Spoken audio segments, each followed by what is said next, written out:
Welcome back to another MindCog video. Today I'm going to talk a little bit about cognitive behavioral therapy, or CBT for short.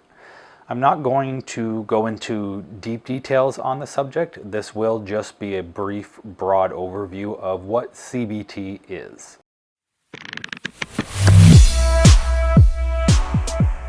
Cognitive behavioral therapy, or CBT, is a type of talk therapy.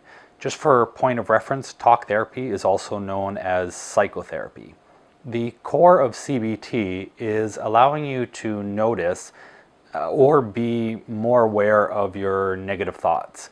Once you have more awareness of not only your negative thoughts, but your core mental thoughts, you start working on how you can challenge those thoughts and respond to situations more effectively. While cognitive behavioral therapy is more widely used with people who have a mental health disorder, anyone can benefit from the application of CBT in their lives.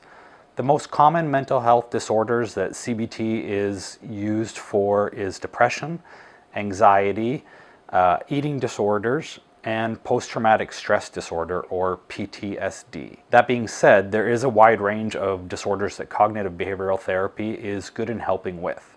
One of the great aspects of cognitive behavioral therapy is that it is faster at identifying specific issues and helping the person to cope with it. CBT can also help you manage various symptoms of different mental health disorders.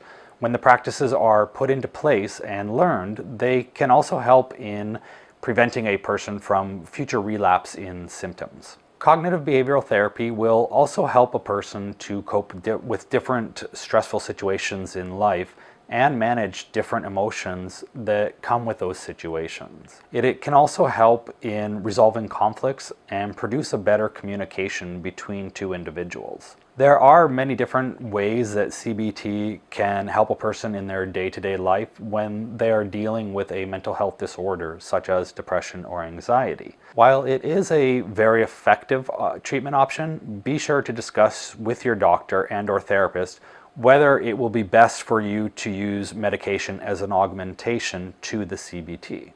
Just as a heads up, you may find yourself feeling uncomfortable during certain portions of the CBT methods, and this is only because part of the therapy may include exposing you to situations you are uncomfortable with or diving into painful emotions. If you're willing to face those situations and/or emotions, I can say from experience that CBT is well worth at least exploring. I have had a little bit of experience with CBT through guidance of a therapist, but most of my experience has come through self-teaching.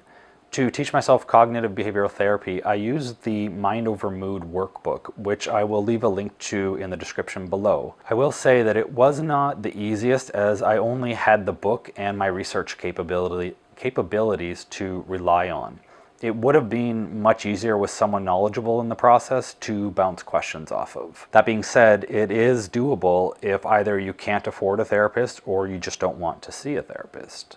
If you do plan to search out a therapist to help you with the CBT process, make sure that you check their credentials and ask them if they are trained in cognitive behavioral therapy. Also know going in that you are going to have to at some point expose yourself to certain uncomfortable or painful emotions or situations that may be causing some roadblocks in your coping with a mental health disorder. If you're not good at talking about your problems, a good therapist will be able to direct the therapy and pull the information needed from you through questions. That was one of the reasons I didn't follow CBT with a therapist. I'm not good at talking about my problems and how I'm feeling unless I'm questioned, And more often than not, the therapist didn't ask very many questions, and I left feeling it had been a waste of my time. When you see your therapist for the first time, try to have a general idea of the specific issues you want them to work on with you. Maybe it's your anxiety or social anxiety, possibly it's your depression, feeling useless or worthless, or maybe you are plagued with suicidal and death thoughts, as I was, and want a way to better cope with them. If you're suffering from PTSD, maybe there is a specific noise or situation that triggers your symptoms and you want to work on that. Whatever the specific issue is, have a general idea before going in to see the therapist. And it may change over time or through working with a therapist. It might be something altogether different that is causing your problems than you initially thought.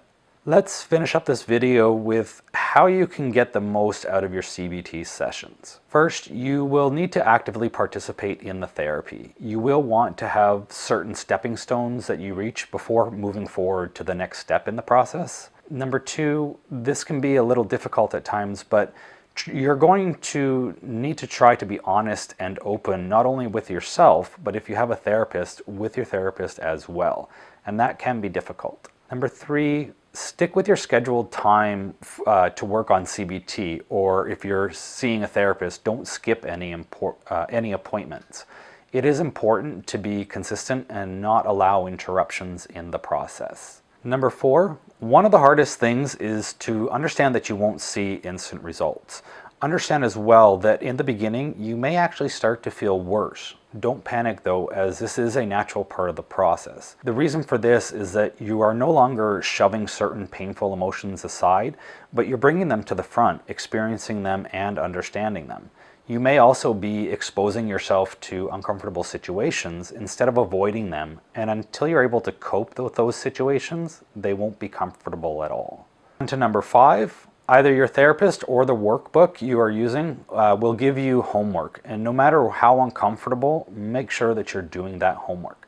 Don't let yourself put it off for a later time. Lastly, number six, after 4 or 5 sessions, if you find that it doesn't seem to be helping you in any way whatsoever, bring it up with your therapist.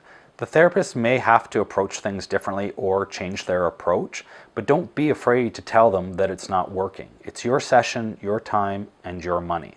I hope that this video was helpful in giving a brief overview of what CBT is. In future videos, I will go into cognitive behavioral therapy a little bit deeper to provide more details on the therapy, as well as explain some of the methods. If you enjoyed this video, please hit the like and subscribe button below to be notified of new videos when they are released. Until next time, have a great week.